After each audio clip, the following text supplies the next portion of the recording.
Welcome to the Slop Temple. We pray this video helps. You start by enabling the tool so it's ready. Open Settings and tap Control Center, then add screen recording to included controls.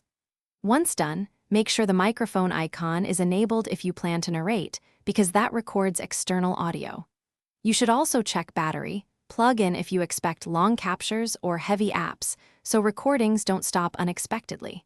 With these prerequisites completed, return to the home screen and prepare the app or content you want to capture. You're ready for the quick. You swipe down from the top right corner to open Control Center, because that's the fastest way to launch the recorder. Next, long press the screen recording icon to reveal microphone and destination options. Toggle mic on if you want commentary, or leave it off for app sounds only. When you tap Start Recording, a 3-second countdown begins. This gives you time to position the screen.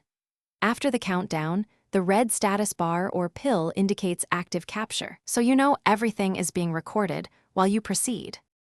Stop recording by tapping the red status bar at the top left or by reopening Control Center and tapping the recording icon.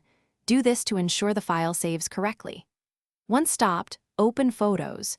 Your video is saved there, and you can trim or share directly. If you find no audio or the recording failed, make sure microphone access is allowed in Settings, confirm Do Not Disturb isn't silencing apps, and restart the app or the phone to clear transient glitches. That usually fixes capture errors quickly. Thanks for watching. Consider subscribing if we helped you.